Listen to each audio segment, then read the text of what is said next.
今天这一期咱们来聊一个润人周君红，很多人可能没听说过这个名字啊，但是在今年的3月份，这个女人可是凭着一己之力，在外网上引发了一场史诗级的全球大翻车呀。周大姐在纽约破旧的出租屋里，可能实在是闲得发慌吧，想刷点存在感。于是呢，她发了一篇牢骚推文，她痛心疾首地写道：我祖上在旧社会可是大地主，家里面有万亩良田，同步成群。要是新中国没成立，没有搞什么土改，我根本不用苦哈哈的去搞什么北大，考什么律师，我早就躺着当我的农场主大小姐了。他发这条推文的心态，其实就是想在恨国党的小圈子里，给自己凹个人设，显摆一下自己的所谓的高贵血统，顺便在日常踩一脚生他养他的祖国，博取点同类的点赞和抱团取暖。但是人算不如天算啊！这大姐平时光顾着发疯了，忘了人家马斯克早就在这个平台上线了自动翻译的功能。他这篇推文瞬间就被人工智能精准的翻译成了几十种语言，直接推送到了全世界各国网友的手机屏幕上。这下可好，直接捅了马蜂窝了呀！老外们看完直接就炸锅了，一个个的满头问号。这个女人在这哭天抢地的，就是因为她现在不能合法的剥削穷人了。一个墨西哥哥们儿直接在评论区搬出了他们国家革命领袖萨帕塔的名言：土地永远属于耕种它的人，中国干得太漂亮了。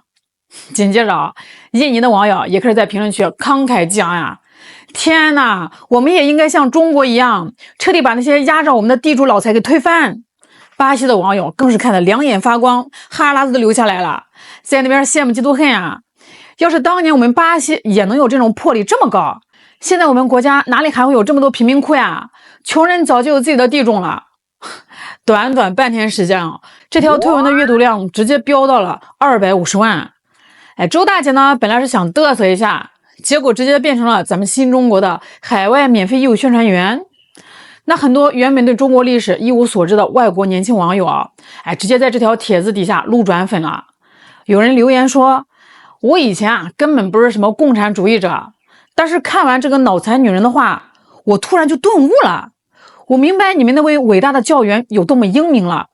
新中国的土改简直是人类历史上最伟大的壮举，从今天起，我决定誓死捍卫中国革命的成功。好家伙，几天之内，他的评论区被各种语言的感谢教员、中国万岁给彻底刷屏了。他本想当一个高贵的精神贵族，结果反倒成了全世界无产阶级的笑柄啊！那最后这个大姐估计是看着满屏的外国红旗，气得手直哆嗦，灰溜溜的把评论区给关了。你说这叫什么呀？这就叫偷鸡不成蚀把米。那看到这里，你可能会好奇这个大姐究竟是何方人也？这就得说她那魔幻的前半生了。1987年，周君红出生在湖南的一个偏远山村。大伙儿注意可不是什么地主庄园，就是那种一下雨就漏水，一出门就一脚泥巴的土坯房。那家里面是穷的叮当响爸妈为了给他凑学费，常年在广东的工地上搬砖打灰的，一年到头也见不上一面。他从小就是跟着爷爷奶奶长大的，是一个再标准不过的农村留守儿童。可是咱们国家伟大就伟大在这里只要你肯学，制度就给你铺路。那这个穷苦的农村丫头硬是靠着国家9年义务教育的底子和高招政策一路过关斩将。高考那年她直接考进了北京大学法学院。各位，这是什么概念要知道，当年他们那个小县城整整10年就出了她这么一个北大学生就是放在古代，那就是什么状元及第、光宗耀祖的大喜事后来呢，国家又培养他考上了中国政法大学的刑法学硕士。到了2013年，他顺利拿到了律师执照，直接扎根在深圳，成为了一名专门打刑事辩护的高级律师。那几年的周君红风光无限后来她结了婚，老公是个老实本分的靠谱男人，把她当姑奶奶一样供着，两人还连生了3个白白胖胖的可爱孩子。那各位，你们摸着良心说，这个剧本他是不是妥妥的人生赢家但是老话说得好，人心不足蛇吞象有些人的骨子里天生就带着一种自私自利的基因，在国内当律师那些年啊，他干的事儿就透着一股子让人作呕的邪性。那正常律师打官司啊，图的是个公平正义，图的是个理所应当的报酬。他不啊，他接案子啊，专挑给那些犯事的去做无罪辩护。有一个28岁的小伙子犯了大事啊，够吃好几个花生米了，证据确凿，板上钉钉的事啊。结果咱们这位周大律师倒好，不知道收了人家多少黑心钱哦，在网上写了一篇1200多字的长篇小作文，字里行间啊，那叫一个声泪俱下呀。他说：“哎呀，他只是一个想赚钱的年轻人呀，他本性不坏啊。我们的判决太残酷了，怎么能剥夺一个年轻人的生命呢？”我看到这段的时候，我气得真想一拍桌子把水杯给砸了呀。你觉得他是一个可怜的年轻人，那你有没有想过，这要是一旦流入了社会，会让多少个美满的家庭家破人亡吗？当时无数愤怒的网友把他的评论区给冲了，清一色的质问他：你的良心被狗吃了吗？你对得起那些被毁掉的家庭吗？那换做任何一个有良知的人啊，这个时候是不是都该低头反思了？可是人家周军红呢，他觉得这些网友素质太低了，是这个社会不尊重他这种精英律师的专业精神，是这片生他养他的土地配不上他这种高端人才。那到了2023年，这个大姐终于彻底疯魔了啊！她做出了一个让所有人都惊掉下巴的决定，她当着那个对她百依百顺的老公的面毫不犹豫地撕毁了自己的中国护照啊！她转过身，连看都没有看一眼那3个刚上小学哭着喊妈妈的孩子，冰冷冷地撂下一句话：我要去美国追求真正的自由了。然后呢，就打这个进修的破幌子，孤身一人润到了大洋彼岸。各位，这哪里是去追求自由啊，这简直是去投胎啊！那到了美国之后呢，他就彻底的放飞自我了。为了向美国主子表忠心，从今天起，美国就是我的一切，我只爱美国，我的孩子不再是我的孩子，我的丈夫不再是我的丈夫，我的父母也不再是我的父母，我和过去的一切一刀两断。这话一说，别说是中国网友恶心坏了啊，就连那些天天喊着人权自由的美国网友，看完都起了一身鸡皮疙瘩啊，纷纷在底下留言：这女人是不是受了什么刺激啊？精神出问题了，赶紧送精神病院吧！美国人心里面估计在犯嘀咕啊，你今天连亲生骨肉都能不要，明天你为了别的利益，还不照样把我们美国给卖了？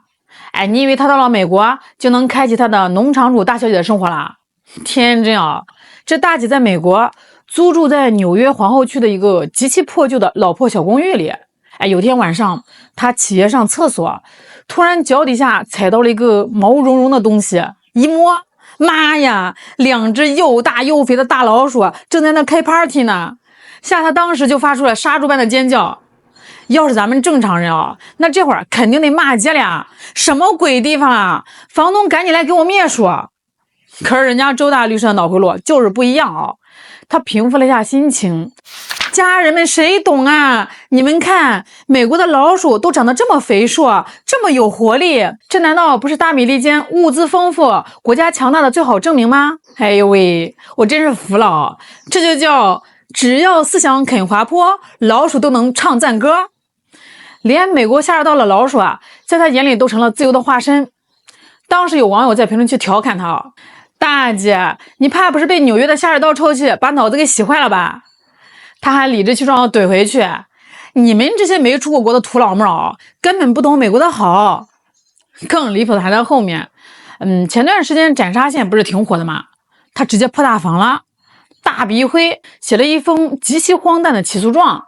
他在网上扬言说自己要代表美国的4亿人民提起集体诉讼。我在这打个岔大姐，你这个数学是体育老师教的吧？美国全国总人口满打满算也就3.3亿，你那多出来的7000万人是从地底下挖出来的僵尸吗？他起诉的理由是斩沙县这种词亵渎了高贵的中文，严重违反了美国的反仇恨法。然后呢，他要求赔偿多少钱呢？4万亿美元啊！而且他不仅自己疯他还要在网上给别人当教师爷。他发视频教导那些想去美国的人：你们听好了，在美国街头，如果遇到美国警察拿枪指着你的脑袋，千万别慌。你首先要做的是面对着枪口，深深的鞠一个躬，表达你对警察工作的理解和感谢，然后再慢慢的倒车，这样你就绝对安全了。闹腾了这么久啊，现在的周军红到底混成什么鬼样子啊？他早就没了当年精英律师的模样啊，因为根本就考不到美国的律师执照。堂堂北大高材生啊，现在只能在家华人开的黑律所里，做着最底层、没有任何技术含量的移民中介咨询，一个月累死累活的挣的那俩钢镚儿，交完房租连买几斤猪肉都得精打细算。最近更有网友在海外的直播平台上抓到了这只野生的周大律师，干嘛呢？公开乞讨。他坐在那个破出租屋里，手机美颜开到最大级。可就算是这样子也遮不住他眼底的青黑和满脸的憔悴啊！他对着镜头一把鼻涕一把泪的哭诉：“家人们，有没有好心人能给我打上点钱呀？我想凑点回国的机票钱，也想买点这星期的生活费。”一边在网上要饭，一边还不忘给他留在国内的孩子打视频电话，继续画着那个漏风的饼。宝贝呀，妈妈在美国过得可好了，天天吃牛排呢。等妈妈在这边成功了，发大财了，就把你们全部接过来享清福呀！最搞笑的是他到现在还活在自己的妄想里。我以后要是回到深圳了我要搞一场全国巡回演讲，我每天要去3户人家蹭饭，不管是身家过亿的 CEO， 还是工地上的农民工，我都要坐下来给他们好好讲讲美国有多么的美好，美国的空气有多么的香甜。我只能说，大姐去了趟美国真的是病得不轻啊，把自己都搞魔怔了。那拨开周军红身上那些看似疯癫、嚣张、满嘴跑火车的外壳，你看到他的本质了吗？他抱怨国家没有给他特权，抱怨那个老实巴交的丈夫不肯陪他一起发疯，抱怨全网的网友都是乌合之众，不理解他。可他唯独不敢拿面镜子照一照自己那扭曲、丑陋到了极点的灵魂。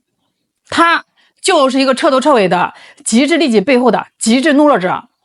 对于这种人咱们应该感到庆幸，庆幸这种自私自利、满脑子反骨的毒瘤自己买票滚出我们的国家。